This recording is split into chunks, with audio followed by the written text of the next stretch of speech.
السلام علیکم ورحمۃ اللہ وبرکاتہ۔ میں ہوں آپ کا بھائی راشد سیف اللہ۔ سب سے پہلے درود و سلام ہوں ہمارے حضرت محمد صلی اللہ علیہ وسلم پر۔ میں ہوں مدینہ منورہ سے اور آج آپ لوگوں کو سیر کرانے آیا ہوں جامع الخندق اور غزوہ خندق جہاں پر ہوا تھا وہاں پر میں ابھی کھڑا ہوں، اور آج میں آپ لوگوں کو پوری تفصیلات بتاؤں گا غزوہ خندق کیسے ہوا تھا، اس کی تاریخ کیا ہے، اور یہاں پر 7 مسجدیں ہیں ان کی آپ کو زیارت کراؤں گا اور ان کی ساری تفصیلات بتاؤں گا۔ آئیے آپ میرے ساتھ۔ یہ وہی جگہ ہے جہاں پر غزوہ خندق ہوا تھا، یعنی خندق کی جو جنگ تھی انتہائی خطرناک اور زبردست جنگ، جس کے اندر مشرکین نے یہ عہد کر لیا تھا کہ مسلمانوں کو اس روئے زمین سے ختم کر دینا ہے اور اس کا نام و نشان مٹا دینا ہے۔ تو ہم لوگ ابھی وہیں پر ہیں۔ یہ جو مساجد دیکھ رہے ہیں جو آج 7 مساجد کے نام سے موسوم ہے، یہ پہلے مسجدیں نہیں تھی، یہ سارا میدان تھا اور وہیں پر جنگ خندق ہوئی تھی اور اسی جگہ ساری مساجد بنائی گئی تھی۔ یہ ہے جامع الخندق، جسے 1428 کے اندر تعمیر کی گئی تھی ملک فہد رحمہ اللہ کے زمانے میں۔ دعا کرے کہ اللہ تعالیٰ ان کی مغفرت فرمائے اور ان کی قبر پر کروڑوں رحمتیں نازل فرمائے، کیونکہ انہوں نے ان ساری جگہوں پر اور اسلام کی خدمات کے لیے بڑے پیسے خرچ کیے تھے، بڑی خدمات ہیں ان کے۔ جامع الخندق کے اندر جب آپ داخل ہوتے ہیں تو یہ بڑا سا صحن نظر آتا ہے آپ کو، بہت ہی دلکش، بہت ہی خوبصورت، جہاں پر لوگ آتے ہیں اور تصویریں کھنچاتے ہیں۔ اور یہ مسجد جبل سلا کے دامن کے اندر ہے۔ یہ آپ جو سامنے پہاڑ دیکھ رہے ہیں یہ جبل سلا ہے، اور یہ جو جنگ لڑی گئی تھی وہ جبل سلا کے پہلو کے اندر ہی لڑی گئی تھی، کیونکہ تینوں طرف سے پہاڑ تھا اور ایک طرف سے پہاڑ نہیں تھا جہاں سے دشمن حملہ کر سکتے تھے، تو اس جگہ خندق کھود دی گئی تھی حضرت سلمان فارسی رضی اللہ تعالی عنہ کے مشورے سے۔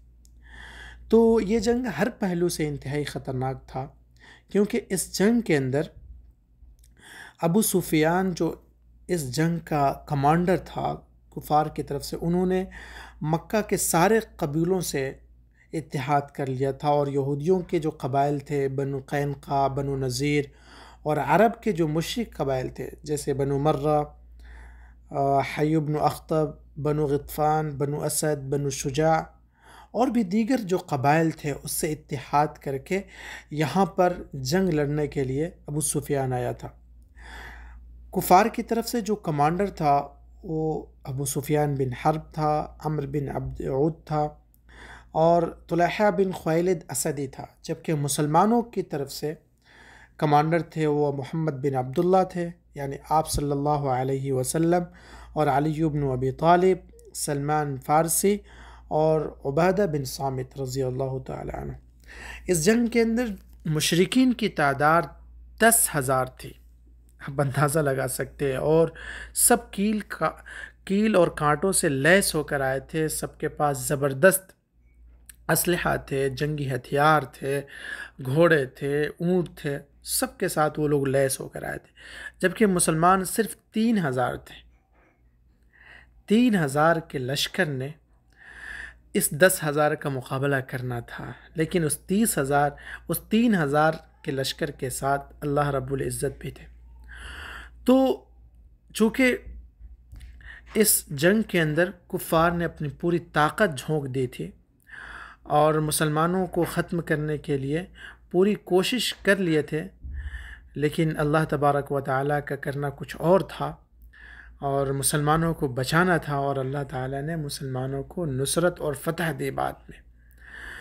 اسی جنگ کے اندر عمرو بن عود بھی شریک تھا، جس کے بارے میں مشہور تھا کہ وہ 1,000 لوگوں کا اکیلے مقابلہ کر سکتا ہے۔ وہ کسی طرح اپنے ساتھیوں کے ساتھ چھلانگ لگا کر، جہاں سے خندق کم چوڑی تھی، چھلانگ لگا کر اس پار آ گیا۔ اس نے للکارا کہ میرا مقابلہ کون کر سکتا ہے؟ آپ صلی اللہ علیہ وسلم نے کہا کہ کون اس کا مقابلہ کرے گا؟ حضرت علی نے کہا کہ میں اس کا مقابلہ کروں گا۔ دوسری مرتبہ، تیسری مرتبہ کہا، حضرت علی نے کہا کہ میں اس کا مقابلہ کروں گا۔ پھر حضرت علی آگے بڑھے اور اس کا خاتمہ کر دیا، اس کو جہنم رسید کر دیا۔ اور یہ جو مسجد آپ کو دکھ رہی چھوٹی سی مسجد، یہ مسجد عمر رضی اللہ تعالی عنہ کہلاتی ہے۔ اللہ کے رسول صلی اللہ علیہ وسلم نے جن جن صحابہ کرام کو اس کی جگہ پر چند لوگوں کے ساتھ تعینات کیا تھا، انہی کے نام پر عمر بن عبدالعزیز نے ایک چھوٹی سی مسجد تعمیر کروائی تھی اپنے زمانے میں۔ پھر بعد میں اس کے اندر تعمیریں نہ ہوتی رہی، لیکن یہ جو ابھی کی جو تعمیر آپ دیکھ رہے ہیں وہ سلطنت عثمانیہ کا ایک بادشاہ تھا سلطان عبد المجید اول، اس نے یہ تعمیر کرائی تھی۔ تو وہ آپ نے مسجد عمر دیکھا ہے۔ اور یہ جو سامنے آپ کو ایک چھوٹی سی نظر آ رہی ہے مسجد، یہ ہے مسجد علی۔ تاریخ میں آتا ہے کہ حضرت علی رضی اللہ تعالی عنہ نے عمرو بن عبد عود کو یہیں پر قتل کیا تھا، اور اس کے ہیبت کو، اس کے وحشتناکی کو لوگوں سے دور کر دیا تھا، کیونکہ ان کا بہت زیادہ ہیبت تھا جس کی وجہ سے کوئی اس سے لڑنے کے لیے تیار نہیں ہوتے تھے۔ تو یہ حضرت علی رضی اللہ تعالی عنہ کی مسجد ہے، جس کو بہت اچھے طریقے سے گھیر دیا گیا ہے لوہے کے ذریعے سے، کیونکہ جو شیعہ لوگ آتے ہیں تو یہاں پر کافی وہ لوگ بدعت کرتے ہیں۔ اور جو یہ سامنے والی وائٹ مسجد آپ کو دکھ رہی ہے، یہ ہے مسجد ابوبکر صدیق رضی اللہ تعالی عنہ۔